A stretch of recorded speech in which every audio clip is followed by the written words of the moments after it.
Je suis HP et je manque de confiance en moi. Bonjour à toutes, je suis Florent Rousset, coach professionnel. J'accompagne les entrepreneurs zébrés au potentiel intuitif connectés HP à découvrir tout leur potentiel et surtout à les assumer pleinement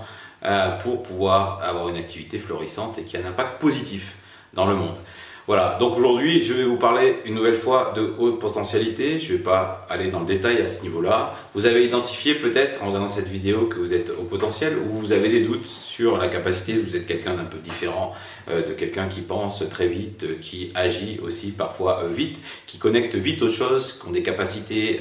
d'adaptation ou en tout cas intellectuelles, d'agilité, des capacités aussi parfois de connexion émotionnelle et des aptitudes à ce niveau-là, ou personnalité peut-être hypersensible. Donc je n'irai pas dans le détail de ce qu'est une personne au potentiel. Vous pouvez aller voir d'autres sujets sur ma chaîne YouTube si vous avez des questions à ce sujet-là. Et d'ailleurs j'en profite pour vous dire tout de suite que si vous aimez cette chaîne YouTube, n'oubliez pas de vous abonner, c'est important, et aussi de cliquer sur le petit pouce si vous éprouvez de l'intérêt en écoutant cette vidéo. Voilà, et donc sans aller dans le détail de ce qu'est une personnalité HP ou pas, ou un entrepreneur HP, c'est pour faire simple qu'on a quand même de grandes aptitudes, des capacités à apprendre très vite, à s'intéresser très vite aux choses, à comprendre très vite les choses, en tirer aussi des conclusions, parfois avoir de l'intuition et pouvoir savoir quelles sont les bonnes stratégies à prendre. Mais il n'empêche que toutes ces choses qui peuvent apparaître comme des facilités, comme des facultés complémentaires, supplémentaires, et qui peuvent être une ressource supplémentaire pour un entrepreneuse ou un entrepreneur, sont aussi parfois, et peuvent cacher parfois, un manque de confiance en soi. C'est-à-dire que c'est pas parce qu'on est identifié ou pas comme une personne et un entrepreneur ou une entrepreneuse au potentiel que l'on est forcément quelqu'un qui a du charisme, qui a confiance en soi, qui ne doute jamais, qui est sûr de ses choix,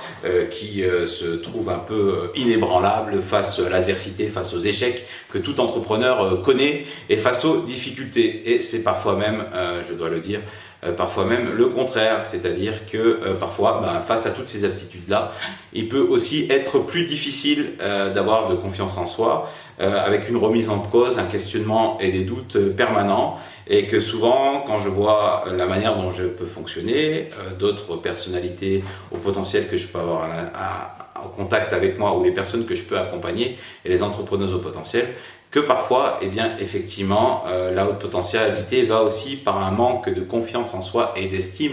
de soi. Donc, si vous êtes dans cette difficulté, dans cette situation qui peut être vécue comme une difficulté, eh bien, n'hésitez pas d'ailleurs à m'en faire part dans les commentaires, ou à revenir vers moi le cas échéant pour qu'on puisse échanger sur le sujet. Voilà, et c'est pour ça, en tout cas, lever aussi une ambiguïté sur le fait aussi, et le regard des gens qui peut être, tu as des hauts potentiels, tu es quelqu'un qui fait preuve de douance, et ça doit être facile pour toi, tu as toujours appris plus vite que les autres, tu as plus d'aptitudes, ça va plus vite, donc tu peux traiter plus de tâches à la fois. Il n'y a que des avantages à être au potentiel et d'être une entrepreneuse au potentiel. Alors qu'effectivement, derrière, il peut avoir aussi des difficultés comme ce manque de confiance en soi,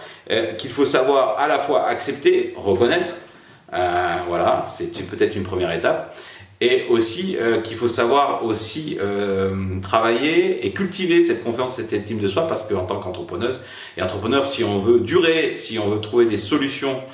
dans la durée à son entreprise, si on veut garder le cap et assurer la pérennité de son entreprise, eh bien, il va falloir développer cette estime et cette confiance en soi pour ne pas se sentir abattu à la première difficulté, au premier client qui nous donne un premier retour, au premier marché qu'on va perdre, aux premières difficultés techniques qu'on va rencontrer dans la mise en œuvre de solutions web ou je ne sais quoi, et qu'il va bien falloir trouver des ressources quand un partenaire va nous lâcher, car quelqu'un ne va pas vouloir travailler avec nous, ou qu'on va retrouver des difficultés financières parce qu'on avait prévu certaines rentrées d'argent et que ça ne s'est pas déroulé comme prévu. Et donc, malgré toutes ces aptitudes-là, effectivement, il va falloir accepter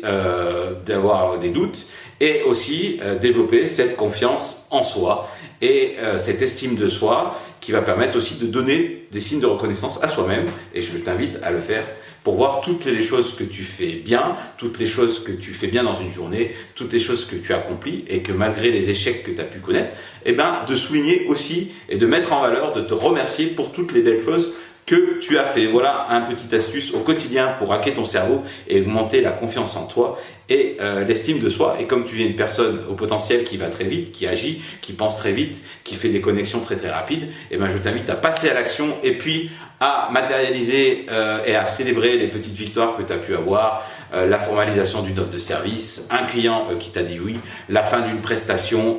qui a satisfait ton client, un marché que tu as pu remporter. Et je t'invite aussi à prendre du recul quant aux échecs que tu as pu vivre, un client que tu as perdu, un partenaire qui n'a pas répondu à l'appel, des difficultés passagères que tu peux rencontrer, des remises en question ou des projets qui ont échoué, etc. Ou une activité parmi tes multiples activités qui n'a pas abouti. Et je t'invite à ne pas t'auto-flageller sur le sujet en disant comment ça se fait qu'avec toutes les ressources que j'ai, toutes les aptitudes, tous les potentiels que j'ai identifiés chez moi, j'échoue à cet endroit-là, je ne suis pas arrivé à atteindre mon objectif.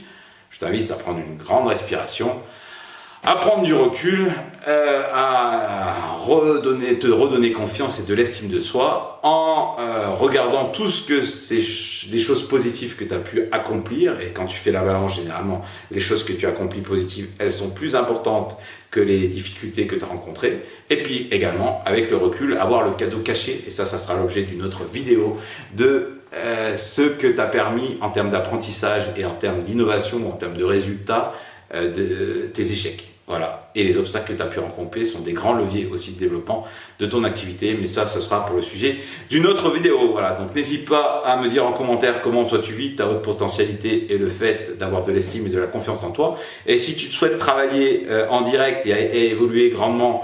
sur ce sujet-là pour être une entrepreneuse haute potentiel qui a de l'estime, de la confiance en elle pour permettre d'aller au plus loin possible dans ses projets, n'hésite pas à prendre directement rendez-vous avec moi. Le lien est dans le descriptif de cette vidéo. Et en attendant, n'hésite pas à dire si tu aimes cette vidéo, à t'abonner à cette chaîne YouTube si ce n'est déjà fait. Et j'espère que cette vidéo t'aura apporté de la valeur, te sera utile. Et je te dis à bientôt pour d'autres vidéos sur ce même sujet et tant d'autres.